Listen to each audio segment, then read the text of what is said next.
लक्ष्मण की मृत्यु की खबर सुनकर क्यों हंसी उनकी पत्नी उर्मिला, बताएंगे आपको। वीडियो में अंत तक बने रहें। दोस्तों, जय श्री राम।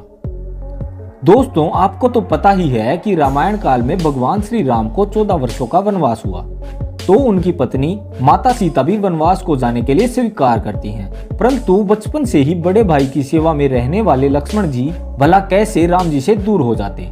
लक्ष्मण जी ने माता सुमित्रा से तो आज्ञा ले ली, परंतु अपनी पत्नी उर्मिला के कक्ष की ओर बढ़ ही रहे थे कि तब वह मन में यह सोचते हुए जा रहे थे कि माता से तो आज्ञा ले ली, पर उर्मिला से कैसे आज्ञा लूंगा, मैं कैसे उसे समझाऊंगा, मैं उससे क्या कहूंगा।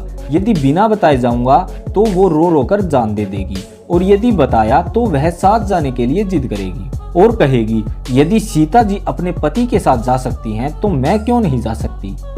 यही सोच विचार कर लक्ष्मण जी जैसे ही कक्ष में पहुंचे तो देखा उर्मिला जी आरती की थाल लेकर बाहर खड़ी उनकी प्रतीक्षा कर रही हैं।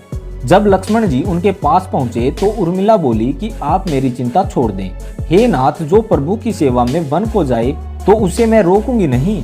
मेरे कारण आपकी सेवा में कोई बाधा ना आए, इसलिए मैं साथ जाने की जिद भी नहीं करूंगी। लक्ष्मण जी को कहने में संकोच हो रहा था, परंतु उनके कुछ कहने से पहले ही उर्मिला जी ने उनका संकोच दूर कर दिया। वास्तव में यही पत्नी का धर्म है।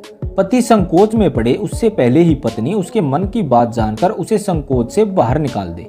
पत्नी का इतना त्याग और प्रेम देखकर लक्ष्मण जी रोने लगे। तब उर्मिला जी ने एक दीपक जलाया और विनती की, हे मेरे नाथ, इस आस को कभी बुझने मत देना। लक्ष्मण जी तो वहां से चले गए। युद्ध के दौरान मेघनाथ से युद्ध करते हुए जब लक्ष्मण जी को शक्ति लग जाती है और हनुमान जी उनके लिए संजीवनी बूटी लेने गए थे, तो उधर से जब पर्वत लेकर लौट रहे थे तो बीच में उन्हें अयोध्या में भरत जी ने राक्षस समझकर उन पर बाण चला दिया, जिससे हनुमान जी नीचे गिर गए। जब हनुमान जी ने भरत को देखा तो उन्हें सारी कहानी बता दी कि रावण पुत्र मेघनाथ ने लक्ष्मण जी पर शक्ति का प्रयोग किया है, इसलिए लक्ष्मण जी के प्राण संकट में हैं। मैं उनके लिए संजीवनी बूटी लेने आया था। जब यह बात माता कौशल्या ने सुनी तब उन्होंने कहा कि हे हनुमान, राम से जाकर कहना कि लक्ष्मण के बिना अयोध्या में पैर भी ना रखे, राम वन में ही रहे।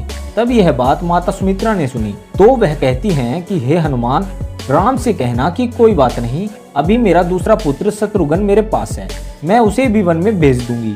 ये मेरे दोनों पुत्र राम की सेवा के लिए ही तो हैं। माताओं का ऐसा प्रेम देखकर हनुमान जी की आंखों में आंसू बहने लगे, परंतु उन्होंने जब उर्मिला जी को देखा तो वह सोचने लगे कि यह क्यों इतनी शांत और प्रसन्न खड़ी हैं। क्या इन्हें अपने पति के प्राणों की कोई चिंता नहीं है। वास्तव में जब उर्मिला जी ने सुना कि उनके पति के प्राण संकट में हैं, तो वे खड़ी होकर हंस रही थी। तब हनुमान जी ने पूछा कि हे देवी, आपकी प्रसन्नता का कारण क्या है। आपके पति के प्राण संकट में हैं। सूर्य उदय होते ही सूर्य कुल का दीपक बुझ जाएगा। उर्मिला जी कहने लगी कि हे हनुमान, मुझे भला किस बात की चिंता, और मैं क्यों चिंता करूं। मेरा दीपक अभी संकट में नहीं है। मेरे पति संकट में कैसे हो सकते हैं। जब मेरा दीपक बुझ नहीं सकता तो रही सूर्य उदय की बात, तो आप चाहे कुछ दिन अयोध्या में विश्राम कर लीजिए, क्योंकि आपके वहां पहुंचे बिना सूर्य उदय हो ही नहीं सकता। आपने कहा कि प्रभु श्री राम मेरे पति को अपनी गोद में लिए बैठे हैं। जो श्री हरि भगवान राम की गोद में लेटा हो उसे काल भी छू नहीं सकता, तो वह दोनों लोग लीला कर रहे हैं। मेरे पति जब से वन में गए हैं तब से सोए नहीं हैं। उन्होंने ना सोने का प्रण लिया था, इसलिए वह थोड़ी देर के लिए विश्राम कर रहे होंगे। जब भगवान की गोद मिल गई हो तो थोड़ा विश्राम ज्यादा हो गया है और वे उठ जाएंगे। और शक्ति मेरे पति को नहीं लगी है, शक्ति तो श्री राम जी को लगी है। मेरे पति की तो हर सांस में राम है, धड़कन में राम है और रोम रोम में राम बसे हैं। और जब उनके शरीर और आत्मा में भी राम है तो शक्ति राम जी को लगी है, ना कि मेरे पति को। दर्द राम जी को हो रहा है, इसलिए हनुमान जी आप निश्चित होकर जाइए, सूर्योदय नहीं होगा।